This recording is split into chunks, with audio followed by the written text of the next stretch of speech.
अन्ना रसूलल्लाह सल्लल्लाहु अलैहि वआलिहि वसल्लम क़ाल अतानी जिब्राईलु अलैहिस्सलाम फ़क़ाल हाज़िही लैलतुन निस्फ़ि मिन शअबान।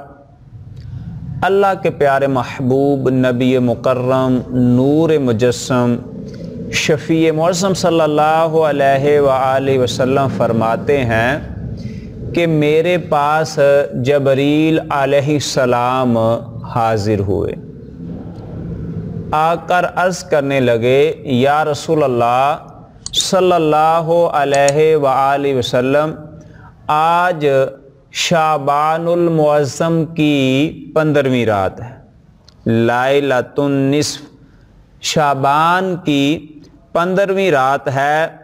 वलिल्लाहि फ़ीहा उतक़ाउ मिनन नारी बिअददि शुऊरि ग़नबि क़ल्ब। इस रात को अल्लाह वहदहु ला शरीक कबीला बनु कलब की बकरियों के बालों के बराबर लोगों को आग से आज़ाद फरमा देता है।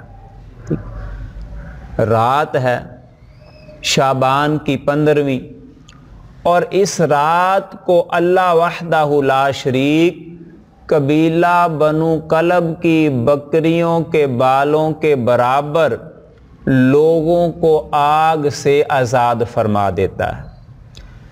कबीला बनु कलब की बकरियों का जिक्र क्यों किया गया? कबीला बनु कलब वो कबीला है कि जिसकी बकरियां, जिनकी भेड़ें जो हैं वो अरब के सहराओं में समाती नहीं थी, इतनी ज़्यादा थी, सहराओं में फैली हुई है और बहुत ज़्यादा हैं। तो ये मिसाल इसलिए दी कि लोगों को समझ आ जाए, वैसे तो अल्लाह गफूर रहीम है, इस रात को वो अपनी शान के मुताबिक लोगों की बख्शिश फरमाता है, ये समझाने के लिए कि वो बहुत ज़्यादा उनके पास बकरियां थी। इस हदीस में जो अहम तरीन बात है, समझने वाली है ना, वो आगे आ रही है।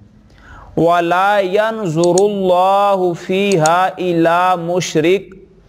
कुछ लोग ऐसे भी हैं जिनकी इस रात भी बख्शिश नहीं होती, उनकी तरफ अल्लाह ताला नज़रे रहमत नहीं फरमाता। उनमें से पहला शख्स वो है जो मुशरिक है, वो शिरक करने वाला है, अल्लाह के साथ उसने दूसरा एक शरीक बना रखा है, तो उसकी भी इस रात को बख्शिश नहीं होती। दूसरे नंबर पर मेरे करीम आका अलैहिस्सलाम ने फरमाया वला इला मुशाहिन, और इस रात को मुशाहिन, खुला मुनाफिक और चुगलखोर जो है, उसकी बख्शिश भी नहीं होती। चूँकि मुनाफिक जो होता है, जो चुगलखोर होता है, वो ज़माने में एक फसाद बर्पा करता है, इसलिए उनकी बख्शिश नहीं होती। वला इला कातिई रहीम, और कता ताल्लुक को तोड़ने वाला, जो लोग ताल्लुक को तोड़ देते हैं अपने रिश्तेदारों के साथ, दीगर लोगों के साथ, अपने आप को दुरुस्त समझते हुए कि हम दुरुस्त हैं, वो ठीक नहीं है, ताल्लुक को तोड़ देते हैं, तो उन लोगों की भी इस रात को बख्शिश नहीं होती। लिहाजा अगर हमारा किसी के साथ कोई ताल्लुक टूट गया है किसी वजह से, तो इस रात के आने से पहले पहले दुरुस्त कर लेना चाहिए, सोचना चाहिए कि अगर मेरी गलती है तो मैं उससे माफ़ी मांग लूँ। माफ़ी मांगने से अल्लाह इज़्ज़त में मज़ीद इजाफ़ा फरमाता है। तो जो रिश्ता तोड़ता है, ताल्लुक़ को तोड़ता है, उसकी भी इस रात को बख्शिश नहीं होती। लिहाजा इस रात के आने से पहले पहले ताल्लुक़ को जोड़ लेना चाहिए।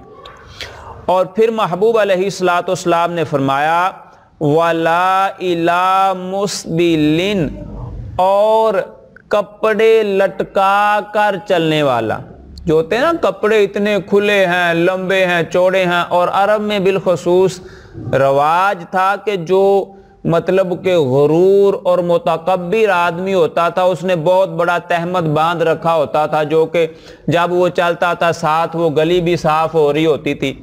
اور آپ آج بھی گاؤں میں چلے جائیں، دیہاتوں میں چلے جائیں تو وہاں کے جو چوہدری صاحب ہوتے ہیں ان کے کپڑے اس قسم کے ہوتے ہیں، وہ غرور اور تکبر کی نشانی ہوتی ہے۔ تو اس رات جو کپڑوں کو لٹکا کر چلنے والا ہے، لمبے چوڑے کپڑے پہنے ساتھ گلی بھی صاف ہو رہی، ان لوگوں کی بھی بخشش نہیں ہوتی اس رات کو، لہٰذا توبہ کر لینی چاہیے۔ وَلَا إِلَىٰ آقٍ لِوَالِدَيْهِ، اور اس رات کو جو والدین کا نافرمان ہے، والدین کو ذلیل و خوار کرنے والا ہے، والدین کے ساتھ جس کا تعلق ٹھیک نہیں ہے نا، اس کی بھی اس رات کو بخشش نہیں ہوتی۔ اپنے والدین کے ساتھ بالخصوص تعلق کو درست کر لینا چاہیے۔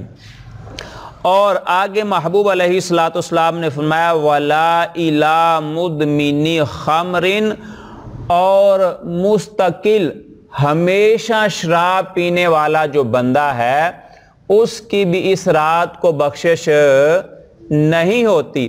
لہٰذا اس رات کے، یہ میں جو آپ کے سامنے گفتگو کر رہا ہوں اس رات کے آنے سے پہلے کر رہا ہوں نا، ابھی 2 دن باقی ہیں اس رات کے آنے کے، تو پہلے کر رہا ہوں، تو اس کا مطلب کیا ہے کہ خدا نہ خواستہ اگر ان 5-6 آدمیوں میں سے کوئی ہم ہیں تو ہمیں اس سے توبہ کر لینی چاہیے، استغفار کر لینی چاہیے اس رات کے آنے سے پہلے، اور جب یہ رات آ جائے تو پھر اس دن بخشش مانگنی چاہیے، توبہ کرنی چاہیے، استغفار کرنا چاہیے، تاکہ اس رات کو ہماری بخشش ہو جائے۔